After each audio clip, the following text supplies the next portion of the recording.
Jetzt kann ich mir das da hinpappen, gell? Oh ja. So. Ja? Okay. Hallo, ich bin der André vom SIP und ich möchte euch heute unsere Produktfamilie Stoßdämpfer vorstellen. Wie wichtig die Stoßdämpfer für das Fahrwerk von einer Vespa oder von einem Zweirad sind, könnt ihr in einem von unseren Videos sehen. Wir haben nämlich für euch diese beiden Oldtimer gegeneinander getestet auf ein und derselben Strecke.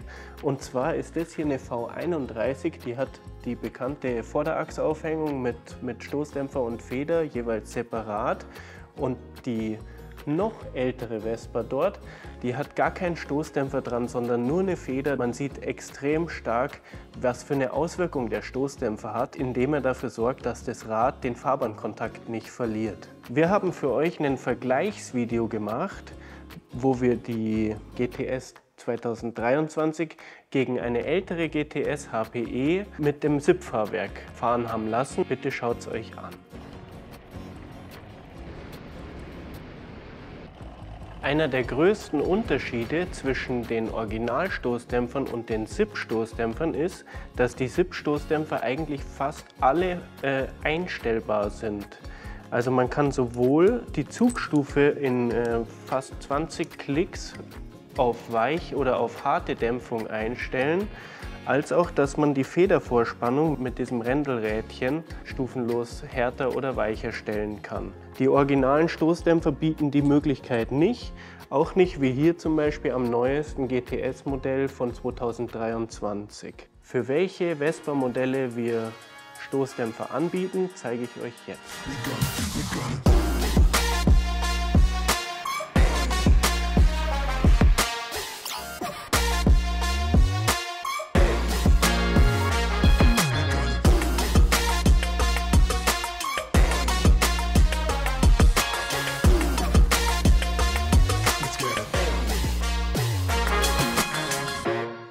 Wichtiges Thema bei Stoßdämpfern ist immer die Frage, ist es zugelassen, auf deutschen Straßen zu betreiben?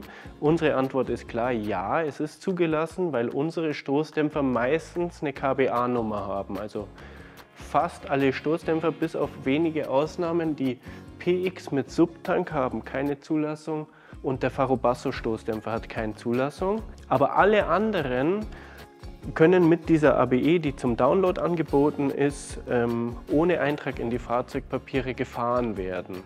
Man muss allerdings auch wissen, dass Stoßdämpfer, die von der Feder getrennt montiert werden, wie das zum Beispiel bei dem hier der Fall ist, also bei allen Vespa Oldtimern vorne sind Feder und Dämpfer getrennt und dann braucht der Stoßdämpfer keine Prüfung. Ja? Also gibt es auch für diesen vorderen sowie für die Lamy-Stoßdämpfer keine ABE, weil die nicht nötig ist. Trotzdem werden die natürlich nach höchsten Ansprüchen getestet, regelmäßig und geprüft und überwacht. Neben der Wand, die jetzt hier nur schwarze und silberne Stoßdämpfer zeigt, haben wir noch einige weitere Farben im Programm. Zum Beispiel haben wir zwei verschiedene Silbertöne, silbermatt und silberglänzend, schwarzmatt, schwarzglänzend.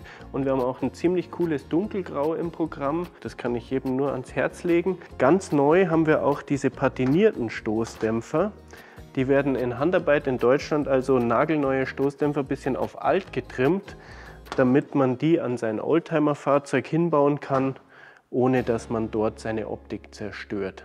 Begonnen hat unsere Produktion an Stoßdämpfern mit den PX-Stoßdämpfern für vorne und für hinten.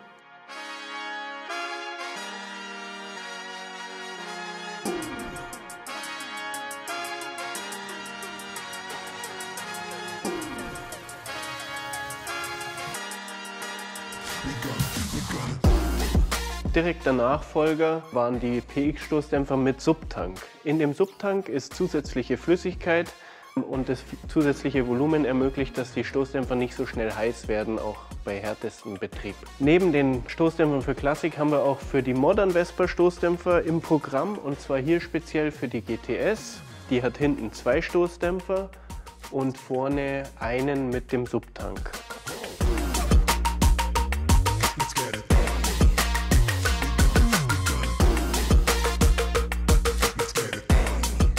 Neben den moderneren Vespas, neueren Vespas liegen uns natürlich immer die Oldtimer am Herzen. Und da haben wir diesen vorderen Stoßdämpfer, der für alle Vespas passt, von Vespa 15 bis Vespa Rallye, also auch für VBA, VNA, Super, Sprint. Der passt da überall. Dazu bieten wir auch Federn in verschiedenen Härten an und verschiedenen Farben. Und wir haben dieses eigene Federbein für Farobassos ab VN. Neben diesen hauptgebräuchlichen Stoßdämpferbaureihen haben wir noch diesen Stoßdämpfer, der bei Vespa 50 passt und da auch ziemlich gebräuchlich ist. Den gibt es aber auch in einer anderen Variante, da passt er für GS 160 und SS 180.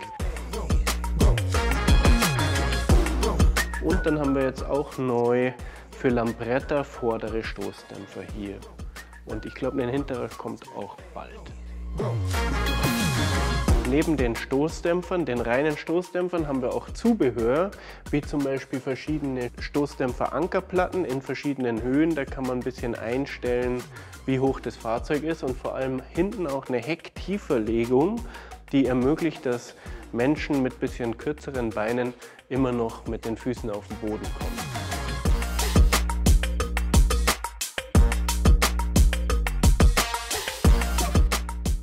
Ich hoffe, euch hat diese kleine Vorstellung von Stoßdämpfern gefallen.